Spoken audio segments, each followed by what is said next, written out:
The new 16-inch MacBook Pro with the M3 Max chip is the most powerful laptop we have ever tested.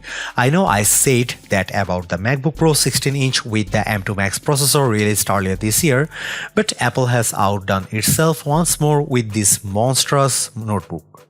It's easily one of the best MacBooks yet. Other than the new space black color that diminishes fingerprints, the latest MacBook Pro 16-inch is virtually identical to previous models.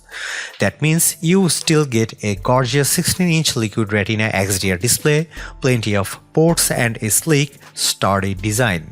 But there's a whole lot of power underneath the familiar chassis thanks to the M3 Max processor. To be clear, the 16-inch MacBook Pro with an M3 Max chip isn't for everyone, and not just because of its lofty $3,499 starting price. If you are a creative professional who works with 8K videos, then this beastly laptop should facilitate your workflow. Similarly, the M3 Max chip also makes this MacBook Pro a powerful gaming rig. However, if you only dabble in video editing or primarily use the best laptops for writing, the new 14-inch MacBook Pro M3 might be a better choice. Is the MacBook Pro 16-inch right for you? Watch my full review to find out. The new MacBook Pro 16-inch features the same design introduced with the MacBook Pro 14-inch and MacBook Pro 16-inch 2021. That could be a bummer if you wanted a completely new design, but I'm not complaining since I think this build hits the sweet spot of being both functional and stylish. I will discuss the new space black color shortly. Like the previous model, this notebook measures 14.01 by 9.77 by 0.66 inches and weighs 4.8 pounds, 4.7 for the M3 Pro model. While big and heavy, the MacBook Pro feels durable thanks to its sturdy squared-off aluminum chassis. The lid is easy to open with one hand and has just the right amount of rigidity when you open and close it. So, its weight and size make it less portable than the MacBook Air 15-inch. The Pro feels good to hold when carrying it around. The thin bezels surrounding the 16.2-inch display allow you to see more of whatever you are watching or working on. Before you ask, yes, the notch at the top center of the display hasn't gone anywhere. That might bother some of you, but I have gotten used to the notches on these machines. On a screen this week, I rarely notice the notch. Let's talk about the new space black color. Yes, it looks incredible, but the best part is that the finish has an anodization seal that reduces fingerprints. Reduces is the operative word since you will still get fingerprints on this machine. They are just not as apparent as they would be on a silver or a space gray chassis. I probably shouldn't get as excited about a new color as I am, but it's impressive stuff. The 16.2-inch Liquid Retina display remains as gorgeous as ever. Not only is it bright and colorful, but its 120Hz ProMotion refresh rate makes everything run smoothly, especially games. As before, this is hands down one of the best laptop displays out there. The latest trailer for Monarch Legacy of Monsters looked incredible on the 16.2-inch display. I was especially impressed by the amount of details seen on the various monsters, including the big guy Godzilla. Most of the trailer is dark, but everything appeared crisp and clear. The final shot of Godzilla roaring in a desert during the day was nice and bright thanks to the XDR display. Our lab tests confirm my experience with the 16-inch MacBook Pro's panel. When pointing our colorimeter at the screen, we found that it achieves 116.7% of the sRGB color gamut and 83.2% of the more demanding DCI-P3 color space. Color accuracy is great with the MacBook Pro 16-inch turning in a Delta E score of 0.11. These values are identical to the previous model, which is awesome. HDR brightness is also comparable to the M2 Max version, hitting 1546 nits of brightness when displaying HDR content on 10% of the display and 1123 nits of 100% of the screen. Things get more interesting with non-HDR brightness. Where the M2 Max averaged 455 nits of brightness, the new MacBook Pro averaged 563 nits. That's not the advertised 600 nits of HDR brightness, but it's certainly brighter than before. How does the 16-inch MacBook Pro's display stack up against competing notebooks? The display on Apple's laptop gets brighter than both the Samsung Galaxy Book 3 Ultra and the latest Dell XPS 15 OLED. Samsung's device delivers comparable color saturation and accuracy, while Dell's laptop has more saturated colors and slightly less color accuracy. The 6-speaker sound system made my ears happy thanks to the rich, deep sound quality. Roaring monsters and booming explosions in the Monarch trailer sounded cinematic, with even small details coming through clearly. The detuned guitar riffs in Nevermore's Enemies of Reality sounded appropriately bassy. Overall, the laptop's speakers deliver excellent sound on podcasts, movies, and music. Port selection remains the same as the two previous 14 and 16-inch MacBook Pros. You will find 3 Thunderbolt 4 USB-C ports, an SD card slot, and an HDMI port. There's also a headphone jack and a MagSafe port.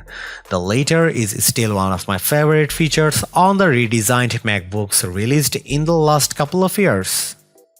The HDMI 2.1 port supports up to 8K resolution on an external monitor at 60Hz. Conversely, you can connect to a 4K display at up to 240Hz. The M3 Pro chip can support up to 2 external displays, and the M3 Max chip can manage up to 4 displays. Let's get to the juicy part, performance. While the M2 powered laptops we have reviewed certainly offered more power than their immediate predecessors, the jump wasn't as spectacular as when Apple moved away from Intel Silicon. Even if the M3 bump isn't as significant as that seminal moment, the jump from M2 to M3 is still remarkable. This is especially true for the 16-inch MacBook Pro kitted with the M3 Max chip. As expected, the new MacBook Pro had no trouble handling my everyday workflow, which usually consists of multiple open tabs. Even when I had upward of 30 open tabs with a YouTube video playing in the background, the M3 Max powered laptop never broke a sweat. The MacBook Pro earns its Pro moniker when you are editing videos. To illustrate this, our video editors rendered the same 9-minute 4K video on the 16-inch MacBook Pro M3 Max laptop and an older 14-inch MacBook Pro with M1 Max. The M3 Max machine completed the task in less than 5 minutes, while the M1 Max laptop had barely rendered 50% of the video during the same amount of time.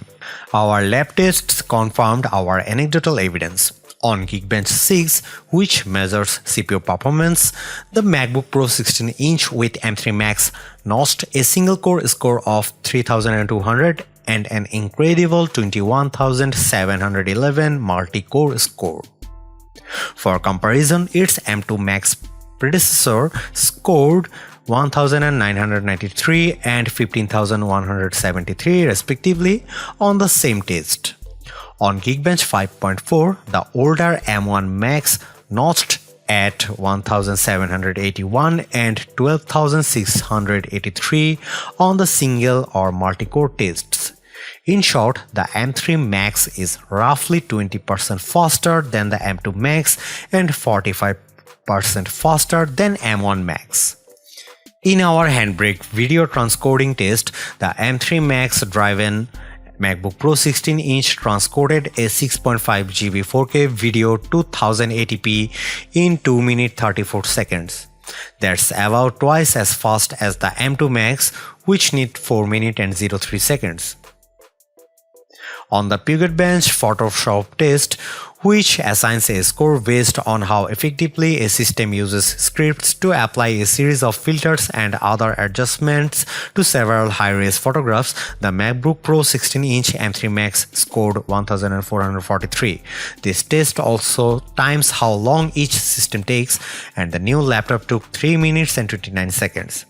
In contrast, the M2 Max version of the laptop scored 1218 and took 3 minutes 54 seconds. The MacBook Pro 16-inch with M1 Max took 4 minutes 20 seconds and scored 877. As for the Galaxy Book 3 Ultra, it lagged far behind with a score of 822 and a time of 6 minutes 1 second. During its Scary Fast virtual event, Apple boasted about the M3 lineup's enhanced GPU. All M3 chips now feature dynamic caching, which allocates the use of local memory in hardware in real time and only uses the exact amount of memory needed for specific tasks. Hardware accelerated ray tracing is now possible thanks to the new M3 chip. The updated GPU also brings hardware accelerated mesh shading to Mac. This is all well and good, but how does that translate to real-world use? I found that gamers like Baldur's Gate 3 and Lies of P looked exquisite on the M3 Max-driven MacBook Pro 16-inch with their respective worlds rendered in stunning detail. The living environment in Baldur's Gate 3's opening with its pulsing red walls made me feel appropriately uneasy, as did the corpse-strewn train station in Lies of P. Frame rates also consistently high on both titles, fluctuating between 70 and 130 frames per second, depending on the amount of on-screen action. Lies of P has an option to enable or disable metal effects, which is Apple's answer to NVIDIA and AMD's upscaling technologies. Frame rates remained in the 130 range with metal effects enabled and around 70 to 80 with the feature disabled. Baldur's Gate 3 didn't have this option, but its FPS remained high throughout. The M3 Max MacBook Pro also performed well in our lab tests. In the 3D Mark Wildlife Unlimited 3D Performance test, the M3 Max MacBook Pro 16-inch scored 31,271 and averaged 187 frames per second. In comparison, the MacBook Pro 16-inch with M2 Max scored 13,000 and averaged 77 frames per second. That's a mighty huge boost in graphical performance. We also ran in-game benchmark for a handful of titles. Shadow of the Tomb Raider reached 118 FPS at 1922 by 1200 resolution and 47 FPS at 2K gaming. The less graphically demanding Sid Meier's Civilization 6 ran at nearly 60 FPS across all available display resolutions. Results for the latter are identical to what we saw from the M2 Max powered laptop, but Shadow of the Tomb Raider's numbers see a significant increase. We don't know if dynamic caching is helping in this case, but it could be the case. The excellent gaming performance I experienced on the MacBook Pro 16-inch kitted with the M3 Max once again proves Macs are more than capable of running graphically demanding games. Games optimized for Apple Silicon such as Baldur's Gate 3 and Resident Evil Village not only look phenomenal but run like a dream. The same is also true for unoptimized games like Shadow of the Tomb Raider. If more developers make titles for Macs, Apple's platform could be as viable as Windows for gaming someday. The latest MacBook Pros come with macOS Sonoma pre-installed. As we said in our macOS Sonoma review, the current version of the operating system delivers minor but helpful features that makes your Mac better, including desktop widgets, Safari profiles, an upgraded game mode, better video conferencing, and more. Most new features offer minor cosmetic improvements such as video screensavers and animated reactions you can trigger during video calls. Other features like new widgets or the option to set up multiple profiles in Safari are pretty useful. There's also a game mode that deprioritizes background tasks and doubles Bluetooth sampling rate for controllers. Again, none of macOS Sonoma's new features are revolutionary. However, the smaller updates Apple has focused on this time around at greater utility for the apps you use. It also makes using macOS Sonoma a more pleasant experience.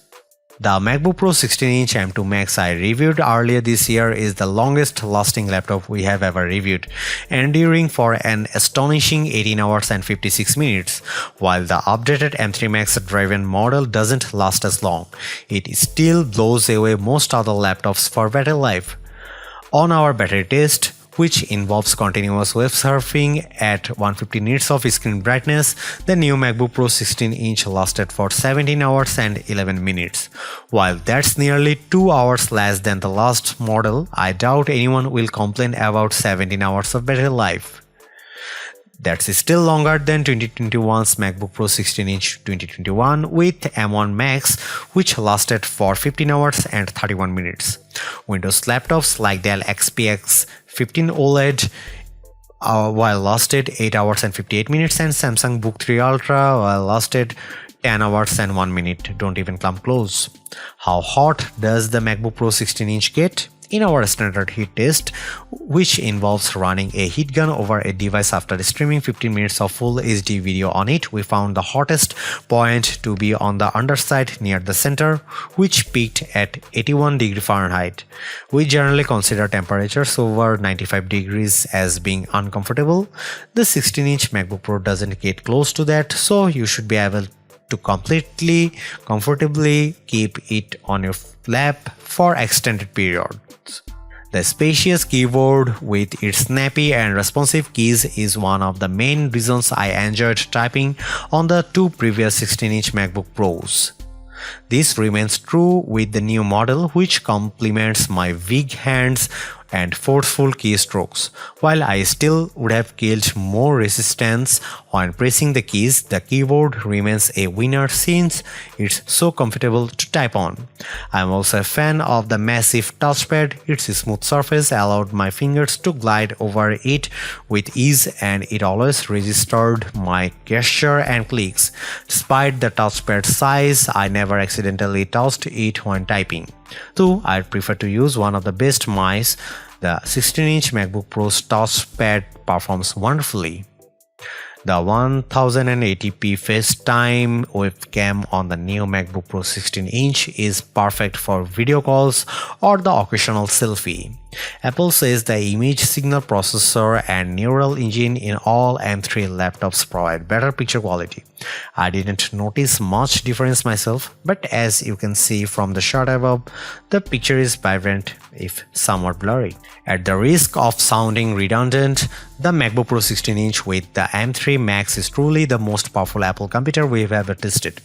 As my review demonstrated, this spaced out laptop not only beats its predecessors but also smokes comparable Windows laptops. If you are a professional video editor, you will tear through projects faster than before, and if you are a gamer, the M3 Max delivers Windows PC quality gaming for titles optimized for Apple Silicon. Also, the new space black finish makes an already awesome product even better. Right now, the MacBook Pro 16-inch with M3 Max is the premium Apple notebook. However, it's not for everyone. If you mostly use computers for writing, web surfing, and watching videos, you are better off with either the $1,599 MacBook Pro M3 or the even cheaper $1,299 MacBook Air 15-inch. Folks like myself who dabble in video editing and enjoy occasionally gaming on Macs would do well to consider the 14 or 16-inch MacBook Pro with M2 Pro, which starts at $1,999 and $2,499 respectively. While I can't recommend the MacBook Pro 16-inch with M3 Max to everyone, it's an absolute beast of a laptop that proves Apple Silicon's might. As before, Apple has set a new standard that its competitors must now live up to. If you own an old Intel MacBook Pro or even an M1 Max powered laptop and need more power, you can't do better than this. Thanks for watching. See you in the next one.